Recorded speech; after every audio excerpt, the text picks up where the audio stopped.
आदर्श शिक्षा समिति शिरोई ऑनलाइन शिक्षण में आप सभी का हार्दिक स्वागत। हमने कक्षा पंचमी में पाठ 1 रिश्तों की समझ में हमने पहले एक प्रकरण पढ़ लिया है।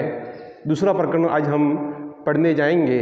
हम इसको पढ़कर ध्यान से सुनकर इसको सीखने का प्रयास करेंगे। आज हम प्रकरण 2 में टॉपिक है गोद लेना। इस टॉपिक में गोद लेना, दूसरा है शारीरिक लक्षण, आदतें, वंशानुगत लक्षण, इनके बारे में आज हम पढ़ेंगे। तो इसको समझने से पहले मैं आपको पहले जो भैया बहनों में चर्चा होती है वो समझाऊंगा कि विद्यालय से वन भ्रमण के लिए भैया बहन किसी स्थान पर जाते हैं। वहाँ पर एक सुंदर बगीचा होता है। उस बगीचे में सभी भैया बहन बैठते हैं। वहाँ पर संजना, सलमा, मोहन, योगी खाना खा रहे होते हैं। तो वहाँ पर योगी एक छोटी बहिना को लेकर आता है।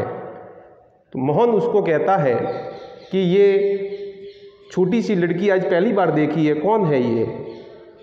तो योगी ने कहा उसको कि ये मेरी बहन है, ये मेरी प्यारी बहन है।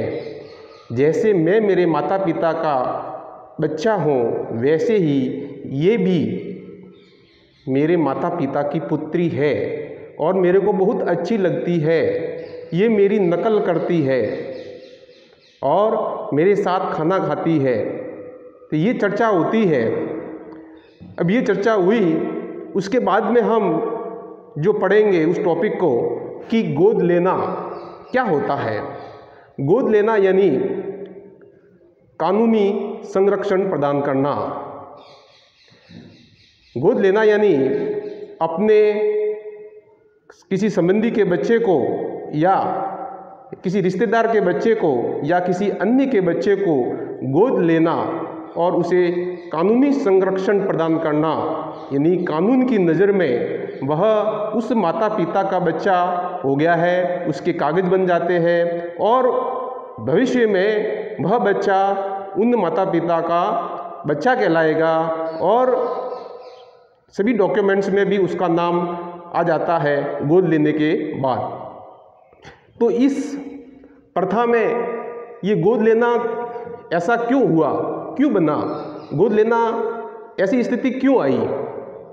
क्योंकि एक बुढ़ापे में माँ बाप का सहारा बने, इसके लिए किसी के बच्चे होते हैं, किसी के बच्चे नहीं होते हैं। तो जो लोग जिनके बच्चे नहीं हैं वो लोग अपने रिश्तेदार या किसी अन्य के बच्चे को गोद लेते हैं और उसको पाल पोस कर बड़ा करते हैं, उसको शिक्षा देते हैं, अच्छी शिक्षा दिलवाते हैं और बुढ़ापे में वो उनका सहयोगी बने, बुढ़ापे में उनका सहयोग करे।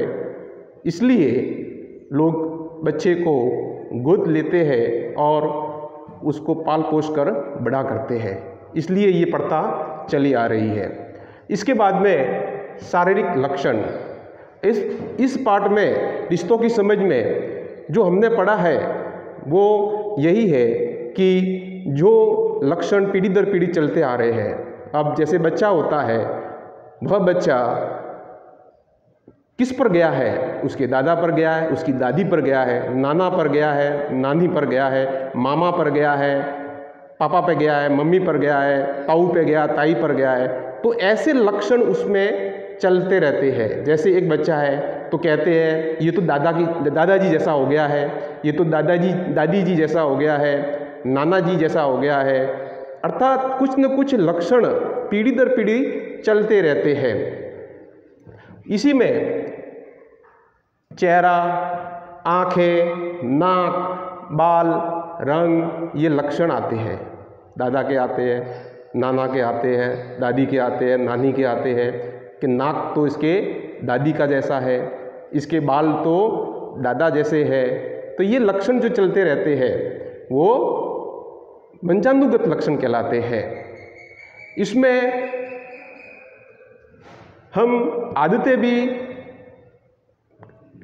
पे भी चर्चा करेंगे कि ये तो दादाजी की तरह बात करता है, दादा की तरह बात करता है, नाना की तरह बात करता है।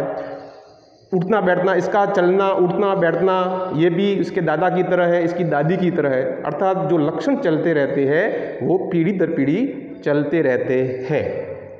अब वंशानुगत लक्षण, जो लक्षण हुए हैं, अब ये ऐसा क्यों होता है, ऐसा चलता क्यों है, ये दादा के जैसे क्यों हुआ है, दादी जैसा क्यों हुआ है, तो ये लक्षण चलते रहते हैं। इस पर प्रसिद्ध वैज्ञानिकों ने इस पर खोज की और नए नए प्रयोग किए, तब जाकर ये ठोस प्रमाण मिले कि वास्तव में ये वंशानुगत लक्षण होते हैं और पीढ़ी दर पीढ़ी चलते रहते हैं।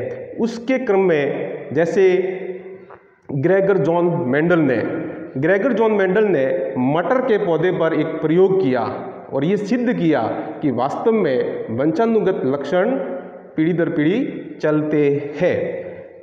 इन्होंने मटर के पौधे पर जो नए गुणों का प्रतिपादन किया, इसलिए इन्हें आनुवंशिकी जनक भी कहा जाता है। ये परीक्षा में अक्सर आता है कि आनुवंशिकी जनक किसे कहा जाता है, ग्रेगर जॉन मेंडल को कहा जाता है। एक वैज्ञानिक हुए हैं, प्रसिद्ध वैज्ञानिक जो भारतीय है, उनका नाम है डॉक्टर हरगोविंद खुराना। इन्होंने भी इसी संबंध में, इसी क्षेत्र में बहुत सारे प्रयोग किए, नए नए प्रयोग किए, इसलिए इनको भी विश्व का सर्वोच्च पुरस्कार प्रदान किया गया, जिसको हम नोबेल पुरस्कार कहते हैं। ये भी परीक्षा में अक्सर आता है कि किस वैज्ञानिक को वंशानुगत पर काम करने के लिए, अच्छे अच्छे प्रयोग करने के लिए नोबेल पुरस्कार दिया गया, तो हम डॉक्टर हरगोविंद खुराना का नाम लेते हैं। ये प्रश्न आता है। अब इतना सारा पढ़ने के बाद में ये सिद्ध होता है कि सभी लक्षण जो चलते रहते हैं, एक पीढ़ी से दूसरी पीढ़ी में चलते रहते हैं, ये बच्चों के लक्षण अपने माता पिता से, दादा दादी से, नाना नानी से एक दूसरे के अंदर चलते रहते हैं। अतः इससे सिद्ध होता है कि ये लक्षण वंशानुगत द्वारा चलते रहते हैं और एक पीढ़ी से दूसरी पीढ़ी में भी आगे से आगे जाते रहते हैं। जैसे गाय है, गाय अपने बछड़े को कैसे पहचानती है, बछड़ा अपनी गाय को कैसे पहचानता है, तो वो सूंघकर, चाटकर पहचानता है। ऐसे ही हम आगे, ये हमने यहाँ तक पढ़ लिया है, चर्चा भी कर ली है, हमने ये भी बता दिया है कि ये लक्षण कैसे आते हैं, क्यों आते हैं, गोद लेना, ये भी हमने पढ़ लिया है। और इस पाठ में हमने क्या क्या सीखा है वो मैं आपको संक्षिप्त में बताऊंगा कि हमने रिश्तों के बारे में समझा है।